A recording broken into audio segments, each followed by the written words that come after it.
Good day, everyone. Today, I'm going to share a story that is very close to my heart. A story about love, loss, strength, and the person who became my light in life. This is called My Father, My Light. People often say that fathers are the strength of the family, and for me, that was true. My father was a very loving husband and father. He would do everything just to provide for our needs and wants. Since I am an only daughter, I became very close to him. He was not just my father, he was also my best friend, my partner in crime, and the person I run to whenever life became too heavy. My parents are my life. They are my strength. But at the same time, they are also my greatest weakness. Back in July last year, my whole world suddenly changed. I still remember that day clearly. Everything felt normal at first until we received the news that my father got into a motorcycle accident. At first, I refused to believe it. I kept telling myself, no, this can't be true. He's going to be okay. He'll come home. But deep inside, I was already terrified. Then, reality hit me. My father passed away. And honestly, when I heard those words, it felt like my heart shattered into pieces. I cried like a little child because the person who had always been there for me was suddenly gone. The man who made me laugh whenever I could not even smile, gone.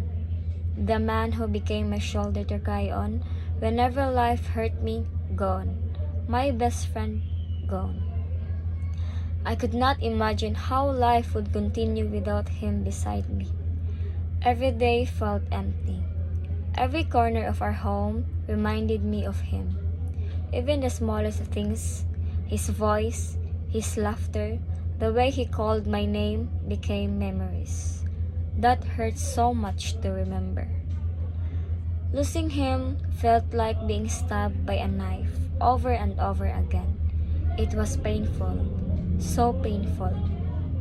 And the hardest part was accepting that no matter how much I cried, I could never bring him back.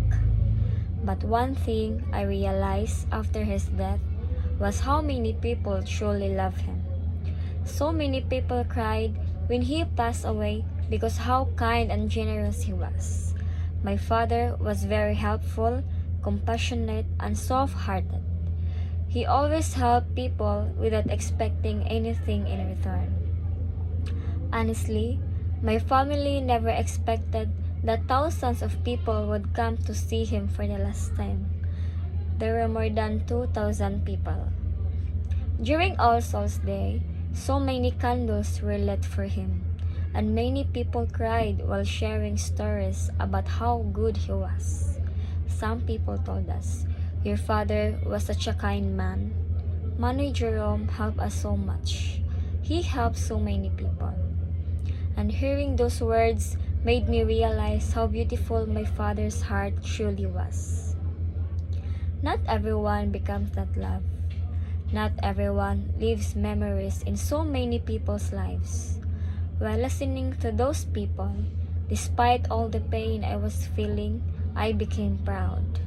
Proud because that man was my father.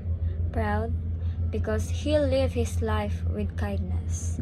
And proud because even after his death, people still remembered his goodness. That is why I know he will never truly be forgotten. Because a good person may leave this world physically, but the love and kindness they shared will always remain in the hearts of the people they helped. There were nights I questioned everything. Why did this happen? Why did it have to leave so soon?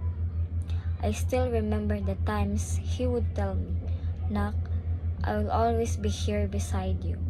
I will never leave you." And honestly, there were moments when I felt disappointed because it felt like he broke that promise. Because how could someone who meant everything to me suddenly disappear? But as time passed, I slowly realized something. Maybe he did not choose to live. Maybe life was just unfair. And maybe loving someone deeply also means learning how to continue living even after losing them. Until now, the pain is still there.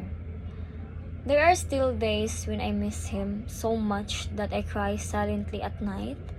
There are moments when something good happens and the first person I want to tell is him, because my father was my light. And when he left, a part of me became dark too. But even if he is no longer physically beside me, I still carry everything he taught me. His love, his sacrifices, his strength, and the way he cared for our family. He taught me courage, strength, and grace to stand tall even when life becomes difficult.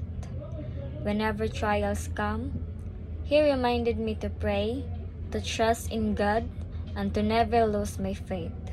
He would always gently say, "Trust in the Lord, for He guides our steps and lights our way."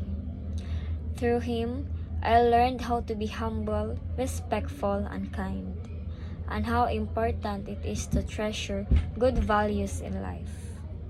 His love was pure, deep, and selfless, the kind of love that is rare to find. Whatever we needed, he gave with all his heart, never thinking of himself first. Even though he is gone, the lessons he left behind continue to guide me every day, and his love will forever remain in my heart. And now I know in my heart that he is happy and finally at peace. I know he is with our Lord God. Now I try my best to stay strong because I know that is what he would want me to do. And maybe that is the true meaning of love. Even when someone is gone, their love stays. My father may no longer be here with me, but he will always live in my heart forever. Thank you.